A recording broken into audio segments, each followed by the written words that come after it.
Rabbil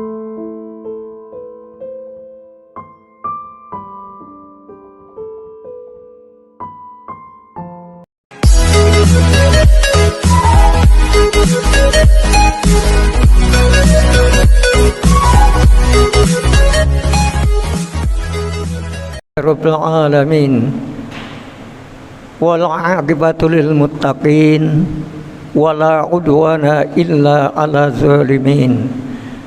Asyhadu an la ilaha illallah wahdahu la syarikalah wa asyhadu anna Muhammadan abduhu wa rasuluh. Allahumma shalli ala Muhammad wa ala alihi wa sahbihi wa man tabi'ahum bi ihsanin ila yaumiddin. Qala Rasulullah sallallahu alaihi wasallam, khairun nas man tala umruhu wa hasuna amaluhu wa sarun nas man tala umruhu wa sa'a amaluhu. Shadaqallahul azim. Ibu-ibu, bapak-bapak, seluruh jamaah sholat duhur yang dirahmati dan dimuliakan Allah Ta'ala, mari kita senantiasa untuk bersyukur kehadiratnya. Alhamdulillah sampai saat ini kita masih diberi perpanjangan waktu, dalam arti kata umur yang panjang, dan mudah-mudahan umur kita berkah dunia dan akhirat.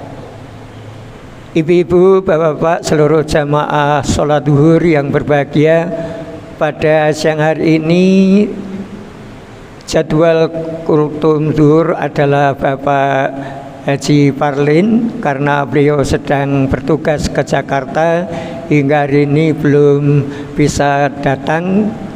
Mudah-mudahan lancar segalanya, dan di sini saya memberikan sedikit untuk bekal kepada diri kita dan para jamaah semuanya. Mari kita bermuhasabah, kita mengevaluasi, menghitung diri ibadah kita tidak jauh-jauh dalam satu minggu ini, dari hari Senin, Selasa, Rabu, dan Kamis. Amalan ibadah apa yang sudah meningkat untuk diri kita masing-masing. Kita dalam beribadah ini bukan hanya yang diwajibkan oleh Allah, tetapi juga ibadah sunnah yang dicontohkan dan diberitakan oleh Rasulullah SAW. Itulah bukti nyata ketaatan kita kepada Allah dan kepada Rasulullah SAW. Saya sampaikan suatu berita dari Rasulullah bahwa seluruh nikmat Allah yang diberikan kita di dunia ini nanti di hari kiamat akan dipertanyakan.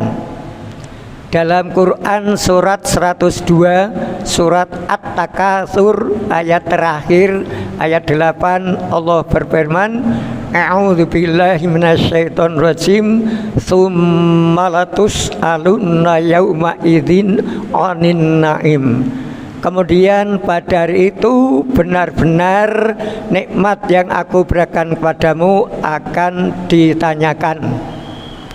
Oleh karena itu, hadis riwayat Tirmidzi nomor 2416 menyampaikan informasi bahwa ada 4 hal yang pada saat hari kiamat kubro terjadi, manusia dibangkitkan dari alam kubur, tidak akan bisa beranjak, tidak akan bisa bergeser, tidak akan bisa bergerak, sehingga mereka nanti menjawab 4 pertanyaan yang diajukan oleh Allah. 4 pertanyaan itu: 1 tentang umur, 2 tentang harta, 3 tentang ilmu, 4 tentang jasad atau tubuh kita yang saat ini alhamdulillah kita sehat, bisa melaksanakan, bisa menunaikan ibadah wajib duhur dan bisa berjamaah. Ini nanti yang akan dipertanyakan oleh Allah. apabila kita lolos dalam menjawab pertanyaan itu merupakan langkah awal menuju kebahagiaan di akhirat nanti. Tetapi sebaliknya, apabila kita tidak bisa menjawab dengan benar, karena nanti sudah tidak bisa, mulut itu digunakan untuk berbicara, maka kita persiapkan sejak dini dalam menjawab pertanyaan nanti. Kita sama-sama tahu bahwa umur kita di dunia ini masing-masing tidak ada yang tahu persis akan berapa lama waktu atau umur yang Allah berikan kepada kita masing-masing. Pasti tidak sama. Tetapi ada satu hadis yang menjelaskan bahwa umur umatku, kata Rasulullah, rata-rata 60 sampai 70 tahun. Kalau ada yang melebihi itu hanya sedikit. Nah, oleh karena itu Bapak-bapak seluruh jamaah salat zuhur yang berbahagia, kita tidak tahu kapan waktunya malaikat Israel mendatangi kita. Kita tidak tahu. Mari umur yang diberikan Allah kepada kita, utamanya sisa yang masih ada, kita tingkatkan untuk mendekatkan diri kepada Allah Subhanahu wa taala. Ibadah wajib kita lakukan, kita tambah dengan ibadah sunnah yang dicontohkan oleh Rasulullah Sallallahu Alaihi Wasallam. Ini tentang umur.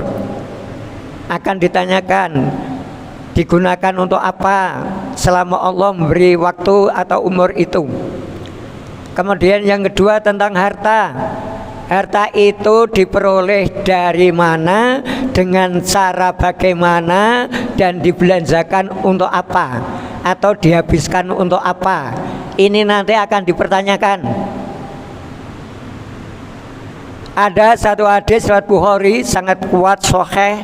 Rasulullah mengatakan, pada satu ketika manusia di satu zaman akan datang untuk mencari rezeki, tidak lagi menghiraukan yang halal dan yang haram. Ini sudah terbukti saat ini. Manusia mencari rezeki sudah tidak menggunakan cara-cara yang halal. Apapun ditempuh. Maaf, ini yang terjadi akhir-akhir ini dalam non sewu nggih, dalam pilkada kemarin itu ada jual beli suara. Itulah cara untuk mencari duit. Padahal itu tidak boleh. Nah, ini sudah terbukti Bapak-bapak. Pada suatu ketika, suatu zaman manusia mencari rezeki akan menggunakan segala macam cara yang terpenting terpenuhi, bukan hanya harta, jabatan, pangkat dan sebagainya, menggunakan uang, tidak menggunakan keterampilan atau kepandaiannya. Nah, kemudian kita ini yang mudah-mudahan yang hadir ini dalam mencari rezeki selalu yang halal, Pak. Insya Allah berkah. Kemudian uang tersebut sebagian untuk digunakan untuk apa? Karena tidak hanya untuk dimakan sendiri, tapi juga untuk diinfakkan, bayar zakat bagi yang mampu, paling tidak infak dan sodakoh, atau penjenengan menjadi donatur tetap di suatu tempat. Kemudian yang ketiga itu tentang ilmu. Ilmu itu digunakan untuk apa? Monggo digunakan untuk hal yang positif. Kita gunakan untuk berdakwah. Dakwah untuk diri sendiri, untuk keluarga, dan juga untuk masyarakat. Kita gunakan untuk berfastabiqul khairat. Ini yang terakhir tentang tubuh kita. Waktu kita masih sehat, kita kesana kemari tanpa ada tujuan. Tapi setelah sehat, apa yang dikerjakan?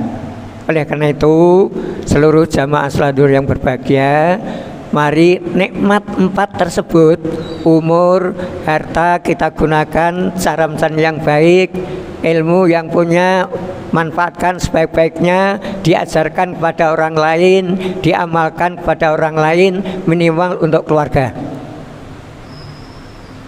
Ironisnya nanti waktu kita akan menjawab pertanyaan itu, mulut ditutup, disegel oleh Allah.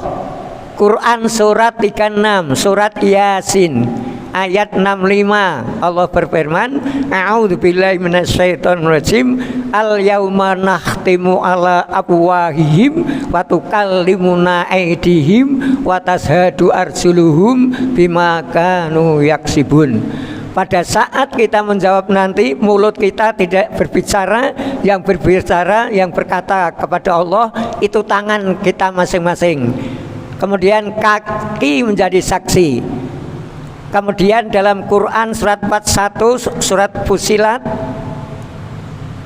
itu dijelaskan bukan hanya kaki yang menjadi saksi, tetapi pendengaran, mata, kulit nanti juga menjadi saksi. Maka sudah tidak bisa untuk berdusta apapun bentuknya, seperti yang dilakukan oleh para orang-orang yang zalim di negeri saat ini. Demikian kultum yang dapat saya sampaikan. Sekali lagi, untuk menghadapi pertanyaan dari kiamat kubro nanti, agar kita lancar untuk menjawabnya, tidak ada amalan yang lain yang lebih mulia, yaitu amal soleh, amal baik, berbuat baik kepada Allah dan berbuat baik kepada sesama manusia tanpa membedakan apapun. Demikian kurang lebihnya, saya maaf. Akhir kata, mari kita tutup dengan doa kafaratul majlis.